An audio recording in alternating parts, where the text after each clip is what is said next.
Hi hello welcome to the spicy Bhaskar YouTube channel.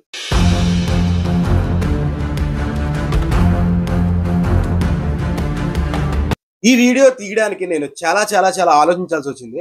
ఎందుకంటే ఈ video తర్వాత అర్థం చేసుకునే వాళ్ళు చాలా తక్కువ మంది ఉంటారు. తిట్టుకునే వాళ్ళు చాలా ఎక్కువ మంది ఉంటారు. కానీ ఏదైతే నేను అనుకుంటున్నానో ఆ విషయాన్ని బయటికి చెప్పాలనే నా ఆలోచన ఏదైతే ఉందో డెఫినెట్ గా నేనైతే మీ ముందు పెడతాను. సో అది ఎంతవరకు నిజం, ఎంతవరకు తప్పు అనేది ఆ తర్వాత మీరు కామెంట్స్ లో అయితే డెఫినెట్ గా మీరైతే తెలియజేయండి. వీడియోలోకి వెళ్లే ముందు డెఫినెట్ గా మన ఛానల్ అయితే సపోర్ట్ చేయండి, సబ్స్క్రైబ్ చేయండి, లైక్ చేయండి, షేర్ చేయండి. సో ఇలా షేర్ చేయడం వల్ల చాలా మందికి ఈ కంటెంట్ అయితే రీచ్ అవుతుంది అనమాట. సో ఇంకా మనం మ్యాటర్ లోకి అయితే వెళ్ళిపోదాం.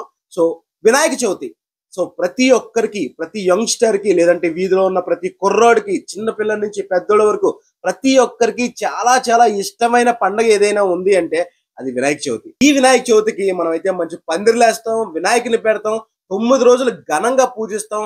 అబ్బా అది నార్మల్ హంగామా కాదనమాట, సూపర్ గా ఉంటది. సో అలాంటి వినాయక చవితి ఒకప్పుడు చాలా భక్తితో చేసేవారు. కానీ కొన్ని చోట్ల ఇప్పుడు ఎలా జరుగుతుంది అనేది కొంతమందికి తెలియాలి. సో దాని గురించే ఈ రోజు మనం అయితే డిస్కస్ చేయబోతున్నాం. ఈ మధ్య బాగా వైరల్ అవుతుంది ఏంటంటే అతి పెద్ద వినాయకుడు ఎక్కడ. ఒకడేమో 80 ఫీట్ అంటాడు, ఇంకొకటి 70 ఫీట్ అంటాడు, ఇంకొకటి 100 ఫీట్ అంటాడు, ఇంకొకటి 120 ఫీట్ అంటాడు.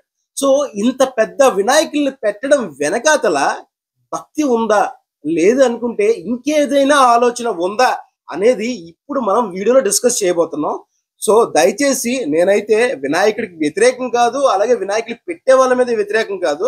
కానీ నాకు కొంతమంది ఆలోచనలకు వ్యతిరేకం. సో దాని గురించి అయితే నేను ఇప్పుడు డిస్కస్ చేయబోతున్నాను. తప్పుగా ఎవరు తీసుకోకండి, అందులో ఉన్న మ్యాటర్ని అయితే అర్థం చేసుకోండి. ఇంతకు ముందు వినాయక చవితి ఎలా జరిగేదో ప్రతి ఒక్కరికి తెలుసు. సో నీట్ గా కర్రలు తెచ్చుకొని, ఒక పందిరి వేసుకొని, కమ్మలు వేసుకొని, అందులో నీట్ గా ఒక చిన్న విగ్రహమో లేదంటే పెద్ద విగ్రహమో ఏదైనా పెట్టి నీట్ గా పూజించి 9 రోజులు లేదంటే 10 రోజులు లేదంటే 15 రోజులు పెట్టి ఘనంగా ఊరేగించి అనిపిస్తాం అనమాట. ఇప్పుడు దీన్ని కొంతమంది పర్సనల్ గా బిజినెస్ కోసం అని చెప్పి చేయడం అనేది నేను కొన్ని అబ్జర్వ్ చేశాను. ఆ పాయింట్స్ అయితే నేనైతే మీ ముందు పెడతాను. అది ఎలా ఉంది ఏంటి అనేది మీరు కూడా ఒకసారి ఆలోచిస్తే మీకు అర్థమవుతుంది అనమాట. సో ఇటీవల నేనైతే కొన్ని పెద్ద విగ్రహాల దగ్గరికి వెళ్ళడం జరిగింది, ఇప్పుడు కదా లాస్ట్ ఇయర్. సో వెళ్ళిన తర్వాత మనకు అక్కడ కనిపించేది ఏంటంటే చాలా మంది చూసే ఉంటారు పెద్ద పెద్ద వినాయకులు, లైక్ ఖైరతాబాద్ లో పెడతారు ఎప్పుడు కూడా, అలాగే బాలాపూర్ లో పెడతారు, ఇప్పుడు కొత్తగా వైజాగ్ లో పెడుతున్నారు, గాజువాక్ లో పెడుతున్నారు, ఇప్పుడు లేటెస్ట్ గా అనకాపల్లిలో పెడుతున్నారు. సో ఇంత పెద్ద వినాయకుల్ని పెట్టడం వెనకాతల నిజంగానే భక్తి ఉంది అని అనుకుంటున్నారా, లేదంటే ఇంకేదైనా ఉంది అని మనం ఎక్స్పెక్ట్ చేయాలా అనేది ఇప్పుడు చూద్దాం. మనం వినాయకుడు పెడతారు, బాగానే ఉంది, మనం వెళ్తాం అక్కడికి వెళ్ళిన తర్వాత మనకి ఫస్ట్ కనిపించేది ఏంటంటే పార్కింగ్ స్టాల్స్ అనేది ఉంటుంది. సో ఈ పార్కింగ్ అనేది ఫ్రీ ఏం కాదు. ఆ పార్కింగ్ లో పెట్టాలంటే ఎంతో కొంత డబ్బులు ఇవ్వాలి, లేదంటే ఫస్ట్ ఆఫ్ ఆల్ పార్కింగ్ వాళ్ళు కూడా ఫస్ట్ పాడుకోవాలి, ఎంతో కొంత మనీ ఇచ్చి పాడుకోవాలి. ఆ తర్వాత చెప్పుల స్టాండ్ అని, ఆ తర్వాత కొన్ని ఫుడ్ స్టాల్స్ అని, ఆ తర్వాత కొన్ని ప్రమోషనల్ స్టాల్స్ అని ఉంటాయి. ఇంకొన్ని అయితే జైంట్ వీల్స్ అని, చిన్నపిల్లల్ని అట్రాక్ట్ చేయడానికి జైంట్ వీల్స్ పెడుతున్నారు, లేదంటే ఆటలు ఆడుకోవడానికి అవి పెడుతున్నారు. సో ఇవన్నీ కూడా నేను తప్పని చెప్పట్లేదు, ఎందుకంటే వాళ్ళకు కూడా వ్యాపారం అవుతుంది, it's a correct matter. But ఇక్కడ ఏంటంటే వాళ్ళ ఆలోచన ఏంటి, వినాయకుని పెడుతున్నారు అంటే ఇట్స్ ఏ సెంటిమెంట్, అంటే యూనిక్ గా వాళ్ళు ఏమో ఆలోచిస్తారంటే అదొక ఎమోషనల్ థింగ్ అనమాట. వినాయకుడు అనేది ఒక ఎమోషనల్ థింగ్. పెద్ద వినాయకుని పెడతానంటే డెఫినెట్ గా చూడడానికి మనం వెళ్తాం. సో ఒక ఫ్యామిలీ వెళ్తుంది అంటే డెఫినెట్ గా అవన్నీ కూడా అట్రాక్ట్ చేస్తాయి. కానీ ఇవేమైనా ఫ్రీగా ఇస్తున్నారు ఈ స్టాల్స్ అని అంటే ఫ్రీగా కాదు కదా, వాళ్ళు ఇచ్చేదే కొంత అమౌంట్ తీసుకొని ఇస్తారు. అంటే అక్కడ ఏం జరుగుతుందంటే బిజినెస్ జరుగుతుంది సింపుల్ గా. అది ఇక్కడేం చెప్పను, ఇంకా చాలా చోట్ల జరిగింది, నేను ఫర్దర్ గా మీకు చెప్తాను. సో ఇప్పుడు వినాయకుని పెడుతున్నారు, ఆ పక్కన బిజినెస్ జరుగుతుంది, బాగానే ఉంది, ఓకే.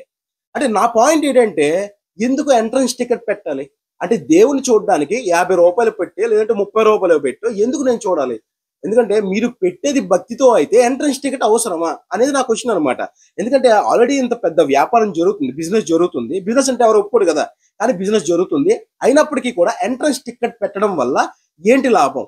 అంటే ఒక వ్యక్తి ఆ వినాయకుని చూడాలి అంటే 50 రూపీస్ పెట్టి వెళ్తేనే మాత్రమే చూడగలడు, ఫ్రీగా అయితే చూడలేడు కదా. సో ఇది మన పాయింట్ అనమాట. పెట్టినోడు ఎవడైనా సరే దీన్ని తప్పు కాదంటాడు, ఎందుకంటే వాళ్ళు కష్టపడ్డారు, ఆ కష్టానికి ఎంతో కొంత రావాలి కాబట్టి వాళ్ళు ట్రై చేస్తారు. కానీ అది పెట్టింది భక్తితోనా అంటే కాదు, అది బిజినెస్ అంటారు దాన్ని. సో ఇలాంటి బిజినెస్లు ప్రతి చోట జరుగుతున్నాయి, ఎక్కడికి వెళ్ళినా సరే ఎంట్రన్స్ టికెట్ అంటాడు. సో ఈ ఎంట్రన్స్ టికెట్ వల్ల ఏం లాభం? అంటే చూసి నువ్వు చెప్పావురా, పెద్ద పెద్ద టెంపుల్స్ లోనే ఇప్పుడు డబ్బులు పెట్టి టికెట్ కొనుక్కొని దర్శనం చూస్తున్నారు, నువ్వేం చెప్తావు అంటే అక్కడ సర్వదర్శనం కూడా ఉంటది కదా. సో అక్కడ ఫ్రీ దర్శనం ఉంటది. ఫ్రీ దర్శనం కావాలనుకున్నాడు ఫ్రీ దర్శనంలోకి వెళ్తాడు, టైం లేనట్టు డబ్బులు తీసుకుని వెళ్తాడు. సో నేను అంటుంది ఏంటంటే, మీరు డబ్బులు పెడుతున్నారు ఓకే బానే ఉంది, ఆ పక్కన సర్వదర్శనం అనేది కూడా ఒకటి పెట్టొచ్చు కదా. అది పెడితే ఏమవుతుంది? సో బిజినెస్ ఆగిపోతుందని భయమా, లేదంటే ఇంకేమైనా ఉందా అనేది నా డౌట్ అనమాట. సో ఇది ఒకటే కాదండి, అంటే పక్కన కనిపిస్తున్న మన స్టాల్స్ ఒకటే కాదు, ఆ వెనకాతల వినాయకుడి పక్కన జరుగుతున్న బిజినెస్ కోసం కూడా మనం చాలా వరకు ఆలోచించాలి. ఓకే, అంత పెద్ద వినాయకుని పెట్టారు, చాలా మంచి పేరు వచ్చింది. ఇప్పుడు చాలా మంది ఆడియన్స్ అంటే ఆ, ఎవరైతే భక్తులు ఉన్నారో ఈ భక్తులందరూ కూడా వినాయకుని చూడడానికి కొన్ని వేలల్లో తరలి వస్తారు, అంత బాగానే ఉంది. సో ఇక్కడ ఇప్పుడు జరుగుతున్నవి ఏంటంటే, ఎల్ఈడి స్క్రీన్లు అంటారు, ఆ స్క్రీన్ లో ఒక అడ్వర్టైజ్మెంట్ వేయడానికి 20 నుంచి 30 వేలు తీసుకుంటారు. ఆ పక్కన ఇది స్కామ్ అనాలో లేదంటే లూటి అని ఏమనాలో నాకు తెలియదు, కానీ ఆ పక్కన లడ్డు పెడతారు.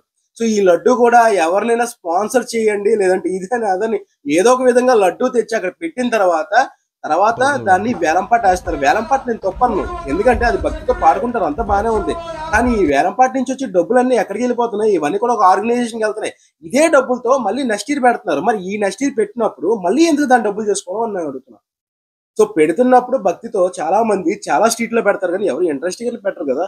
కానీ ఇక్కడ మాత్రమే ఎందుకు పెడతారు అన్నది మనం ఒకసారి ఆలోచిస్తే డెఫినెట్ గా దీన్ని మనం క్వశ్చన్ చేయగలిగితే రేపొద్దున ప్రతి భక్తుడు కూడా వితౌట్ సింగిల్ రూపీ పెద్ద దేవుణ్ణి కూడా మనం చూడొచ్చు. ఇలాంటి పెద్ద పెద్దవి విచిత్రంగా పెట్టేవి, దీని వెనకాతల ఇంకా చాలా చాలా చాలా బిజినెస్ కాన్సెప్ట్స్ ఉన్నాయి, కానీ నేను ప్రతిదీ ఎక్స్ప్లెయిన్ చేయలేను. కానీ డెఫినెట్ గా ఎవడు ఏది పెట్టినా భక్తితో పెట్టేస్తాడు, లేదంటే భక్తితోనే చేసేస్తారు అనేది మాత్రం ఇప్పుడు ఉన్న ఈ టైంలో కరెక్ట్ కాదేమో అని నాకు అనిపిస్తుంది అనమాట. సో మీకు ఎలా అనిపిస్తుంది అన్నది నాకు తెలియదు, ఎందుకంటే మనం వెళ్తాం, ఎవడు క్వశ్చన్ చేయడు, ఏమి అడగడు. ఓకే 50 రూపాయలు, ఓకే డన్, 50 రూపాయలు, ఓకే లోపలికి వెళ్ళాం, బాగానే ఉంది, సూపర్ గా ఉంది, ఎక్సలెంట్ గా ఉంది, ఫోటోలు తీసుకుంటాం, బయటకు వచ్చేస్తాం, అయిపోయింది. సో ఇప్పుడు సోషల్ మీడియా కూడా ఎలా అయిపోయిందంటే, ఒక 10 మెంబర్స్ సోషల్ మీడియా ఉంటే వాళ్ళు రప్పించి కూర్చోబెట్టి మాట్లాడి మీరు ఇలా చేయండి అలా చేయండి అంటే వాడి ఇంట్లో కూర్చొని ఆ దేవుని చూసేస్తాడు ఈజీగా. డెఫినెట్ గా చాలా బాగుంది, డెఫినెట్ గా ఈ దేవుని నేను డైరెక్ట్ గా చూడాలి అని చెప్పి చాలా మంది రావడానికి మెయిన్ రీజన్ ఏంటంటే సోషల్ మీడియా. సో అలాంటి సోషల్ మీడియాని అడ్డం పెట్టుకొని ఓకే చాలా మంది చేస్తున్నారు, అంత బాగానే ఉంది, నేను తప్పనట్లేదు. అది కూడా చాలా మంది వాళ్ళ కంటెంట్ ని రీచ్ అవ్వడానికి చేస్తారు, కొంతమంది ప్రేక్షకులకు చూపించడానికి చేస్తారు, బాగానే ఉంది. కానీ ఎవరైనా సరే క్వశ్చన్ చేశారా అనేది నా మెయిన్ పాయింట్ అనమాట. సో ఇంత బిజినెస్ జరుగుతున్నప్పుడు ఎంట్రన్స్ టికెట్ అవసరమా, ఇది నా క్వశ్చన్.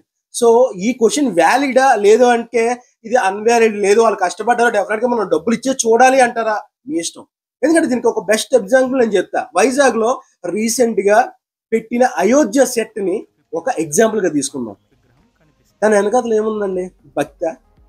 అంత పెద్ద సెట్ వేశారు, మంచి సెట్, సూపర్ ఎక్సలెంట్, నేను కాదన్నాను. కానీ ఆ సెట్ వెనకాతల వాళ్ళ ఆలోచన ఏంటి? ఒక తాజ్మహల్ సెట్ వేయచ్చు కదా, చార్మినార్ సెట్ వేయచ్చు కదా, అవి వేస్తే జనాలు రారు. అదే భక్తి అనే పేరుతో రాముడి విగ్రహం పెట్టి ఒక అయోధ్య సెట్ వేస్తే లక్షల్లో వస్తారు, వేలల్లో వస్తారు, చూస్తారు. ఎంట్రన్స్ టికెట్ 100 ఏంటి, 150 ఏంటి, 200 పెట్టుకోవచ్చు, బోల్డ్ డబ్బులు వస్తాయి. సో అంటే భక్తిని ఎమోషనల్ గా యూజ్ చేసుకొని చాలా మంది చేసేవి ఇవి. సో దీని వెనకాతల చాలా పెద్ద మ్యాటరే జరిగింది, కానీ బయటికి రాదనమాట, ఎందుకంటే తన వెనకాతలు చాలా మంది ఉంటారు కాబట్టి. సో అది ఇప్పుడు నేను రివీల్ చేయాలనుకోవట్లేదు, డెఫినెట్ గా టైం వచ్చినప్పుడు డెఫినెట్ గా రివీల్ చేస్తాను.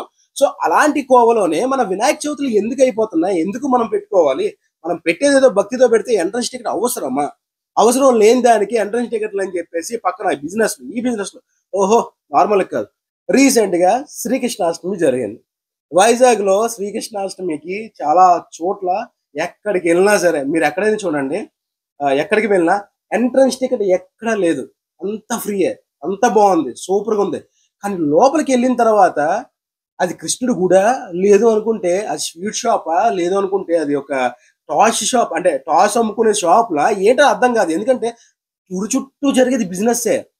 సో వాళ్ళైతే ఎంట్రన్స్ టికెట్ కూడా పెట్టట్లేదు, కనీసం లోపలికైనా రానిస్తున్నారు. మనం అయితే అలా కాదు కదా, మనం పెట్టాం కాబట్టి డెఫినెట్ గా టికెట్ తీసుకునే లోపలికి వెళ్ళాలి, ఎందుకు అని అడుగుతున్నాను అంతే. So that is main concept. అంటే నేను అనుకున్నది ఏంటి అంటే, డెఫినెట్ గా టికెట్ అనేది లేకుండా వినాయకుడిని చూపించాలన్నది నాదైతే ఉద్దేశం అనమాట. సో ఈ వీడియోని డెఫినెట్ గా షేర్ చేస్తే అది వాళ్ళ వరకు వెళ్తుంది, వాళ్ళ వరకు వెళ్ళిన తర్వాత డెఫినెట్ గా ఆలోచించే పద్ధతి కూడా మారుతుంది అనేది నా ఆలోచన. సో మీకు ఎలా అనిపించింది అన్నది డెఫినెట్ గా కిందనైతే కామెంట్ చేయండి. డెఫినెట్ గా మన ఛానల్ అయితే సపోర్ట్ చేయండి, సబ్స్క్రైబ్ చేయండి. Thank you.